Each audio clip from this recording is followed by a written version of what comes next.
When they talk about the unpredictability of the game of cricket, no better illustration than today's game.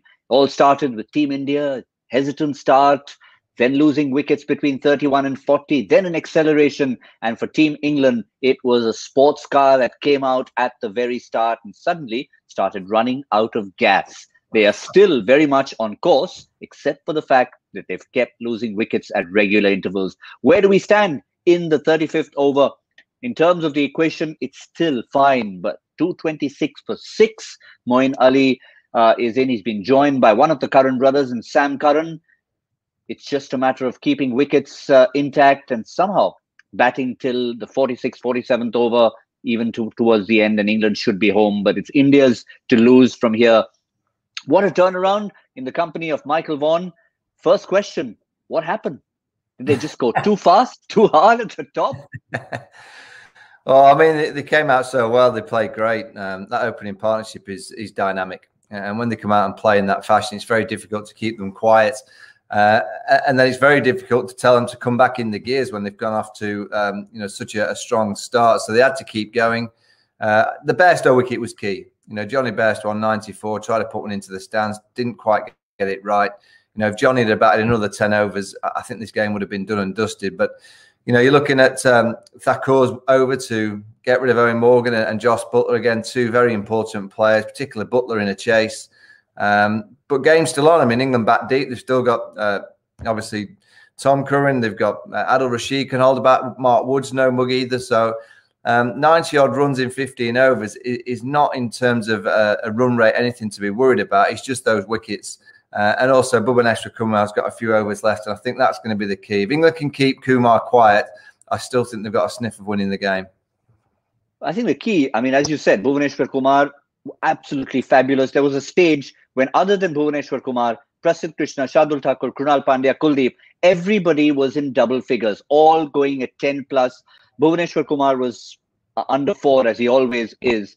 And then it took that one over from Prasidh Krishna. And then, as you said, Michael, the 2-wicket over from Shardul Thakur, which not once, he's done it 3 times in a row in this series over the T20 internationals and the ODIs. So while you've got the class of Bhuvi, you can turn to the likes of even a debutant or Shardul to get you wickets.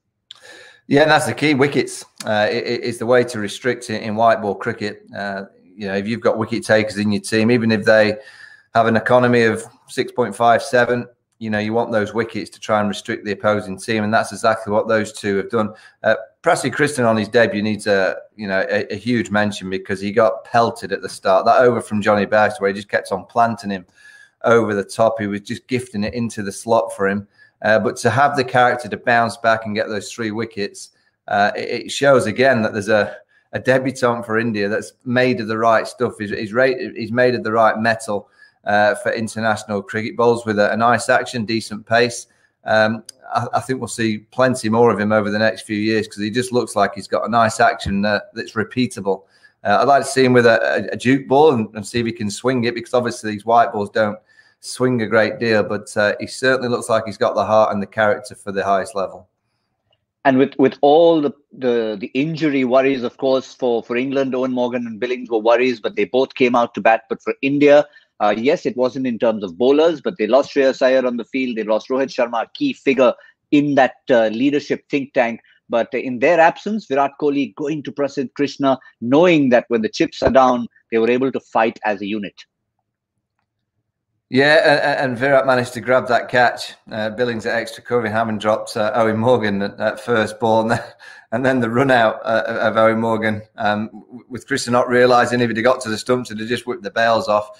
It's all been happening. It's you get the feeling it's going to go right to the wire.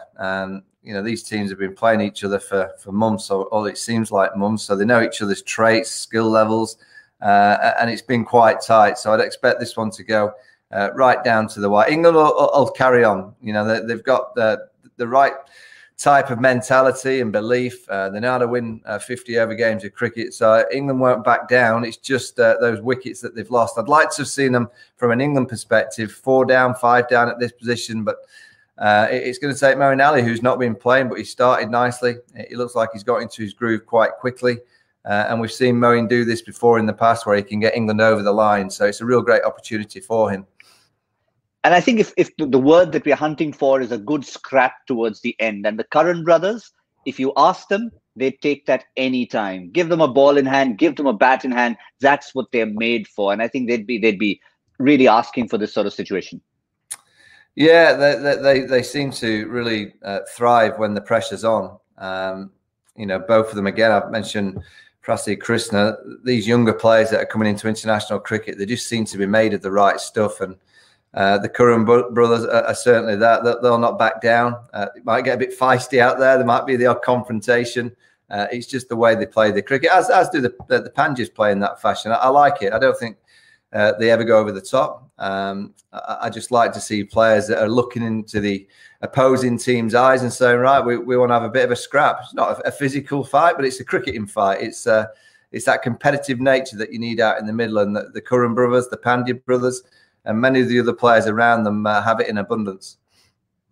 And that's exactly what we're looking for. That's exactly what we expect to get in the last 13 and a half overs of the show. It should be a cracking finish. We will, of course, wrap everything up at what seemed like an eternally long day. But given the contest that we've had, we'll take it for the moment and we'll discuss what can be measures to speed things up later on. Thank you, Michael Vaughan. We have still don't know, no clue whatsoever where it's going. India, slight favourites. But the Curran brothers, Moeen Ali, Adil Rashid, Mahmood, they might have other ideas. We'll see you at the end.